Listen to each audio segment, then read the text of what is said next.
Assalamualaikum warahmatullahi wabarakatuh.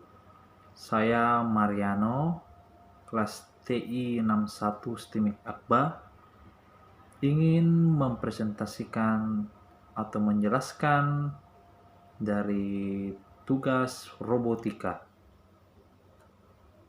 Pertama-tama, saya ingin menjelaskan tentang pengertian robot. Ada banyak definisi yang dikemukakan oleh para ahli mengenai robot. Orang awam beranggapan bahwa robot mengandung pengertian suatu alat yang menyerupai manusia.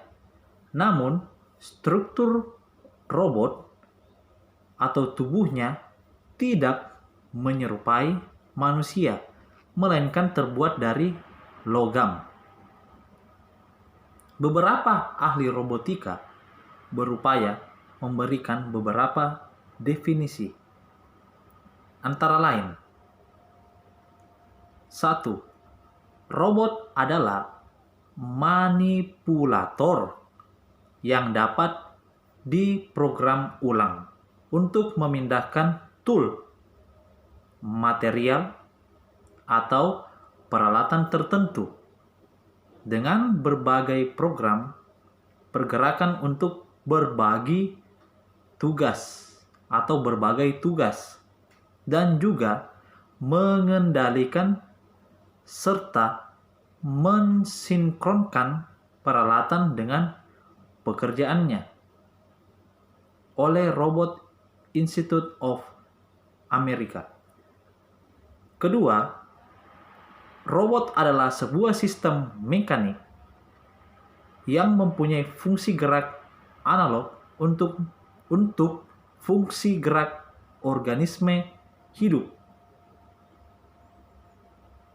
atau kombinasi dari banyak fungsi gerak dengan fungsi intelijen oleh ofisial Jepang. Selanjutnya, jenis-jenis robot. Yang pertama, robot mobile. Robot mobile atau bisa juga disebut mobile robot adalah konstruksi robot yang ciri khasnya adalah mempunyai aktuator berupa roda untuk menggerakkan keseluruhan badan robot tersebut, sehingga robot tersebut dapat melakukan perpindahan posisi dari satu titik ke titik yang lainnya.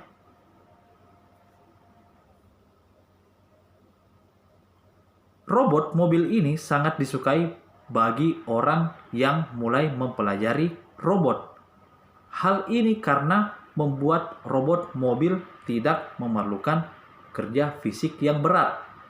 Untuk dapat membuat sebuah robot mobile ini, minimal diperlukan pengetahuan tentang microcontroller dan sensor-sensor elektronik.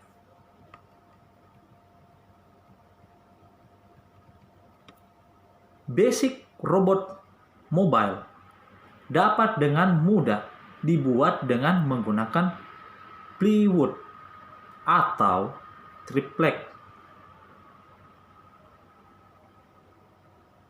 sampai menggunakan logam aluminium atau aluminium. Robot mobile dapat dibuat sebagai pengikut garis atau juga disebut line follower atau pengikut dinding.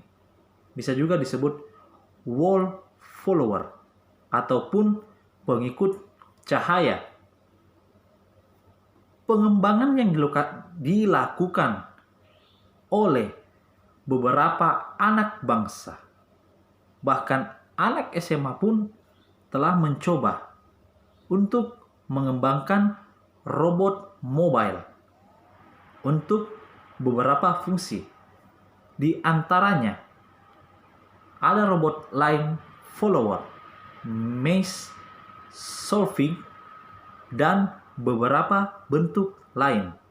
Yang lebih unik seperti yang sekarang sedang dikembangkan oleh ekstrakurikuler robotik,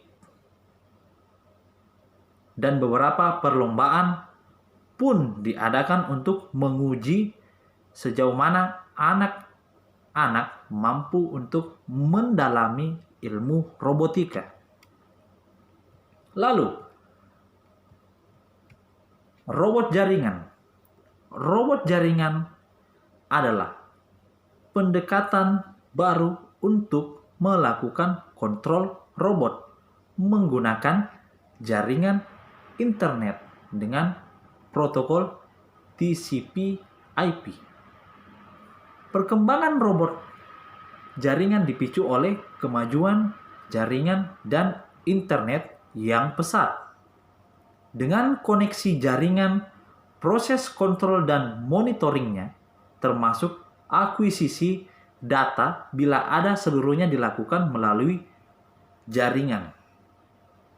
Keuntungan lain koneksi ini bisa dilakukan secara nirkabel.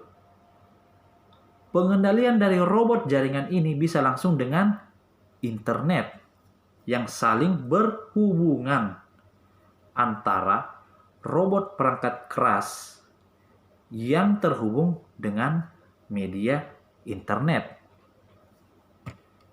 Lalu, robot manipulator yang disebut juga tangan.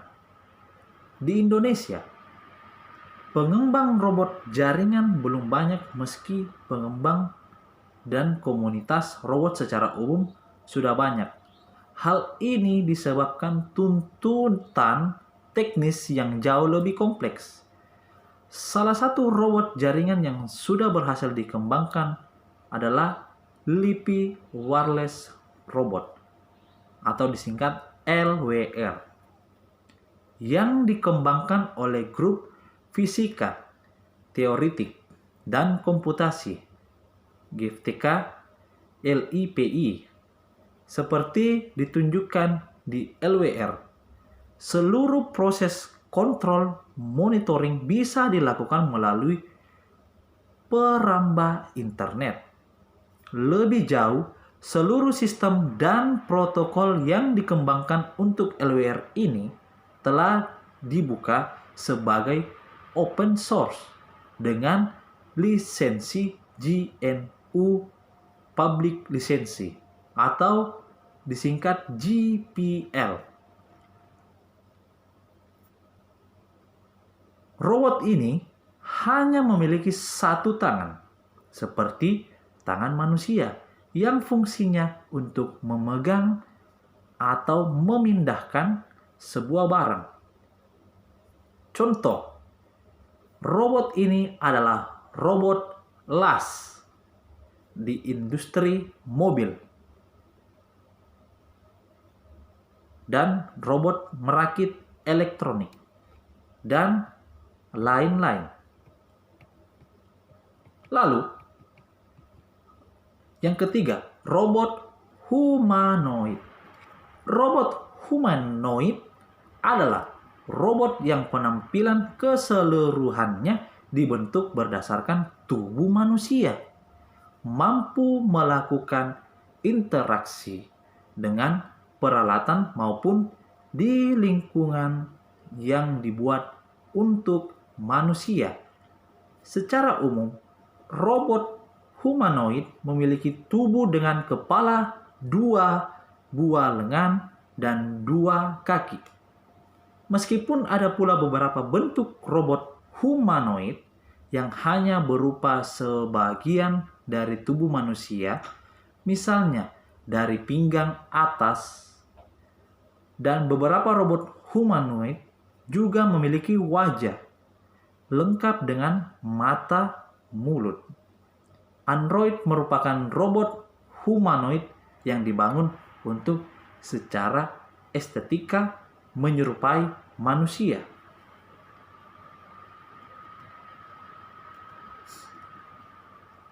Lalu, robot berkaki. Robot ini memiliki kaki seperti hewan atau manusia yang mampu melangkahkan kakinya seperti robot serangga dan robot kepiting. Lalu, flying robot atau diartikan sebagai robot terbang. Robot yang mampu terbang, robot ini menyerupai pesawat. Model yang diprogram khusus untuk memonitor keadaan di tanah dari atas dan juga untuk meneruskan komunikasi. Lalu, underwater robot atau robot dalam air. Robot ini digunakan di bawah laut untuk memonitor kondisi di bawah laut, juga untuk mengambil sesuatu di bawah laut. Lalu, klasifikasi robot. Non-mobile robot. Robot ini tidak dapat berpindah posisi dari satu tempat ke tempat lainnya, sehingga robot tersebut hanya dapat menggerakkan beberapa bagian dari tubuhnya dengan fungsi tertentu yang telah dirancang. Contoh, robot manipulator berlengan. Lalu, mobile robot. Mobile robot dapat diartikan bergerak, sehingga robot ini dapat memindahkan dirinya dari satu tempat ke tempat lainnya. Lalu, gabungan mobile robot dan non-mobile robot. Robot ini merupakan penggabungan dari fungsi-fungsi pada robot mobile dan non-mobile, sehingga keduanya saling melengkapi, di mana robot non-mobile dan terbantu fungsinya dengan bergerak dari satu tempat ke tempat lainnya. Lalu, robot humanoid. Robot ini dirancang dengan menirukan anatomi perilaku manusia. Fungsi-fungsi tubuh manusia baik lengan, kaki, dan mata. Contohnya robot Asimo buatan Jepang. Lalu, komponen-komponen dasar robot. Komponen-komponennya sebagai berikut. Ada manipulator, lalu ada controller, lalu ada power supply, dan yang terakhir ada efektor. Demikian dari penjelasan saya. Kurang lebihnya mohon dimaafkan. Wassalamualaikum warahmatullahi wabarakatuh.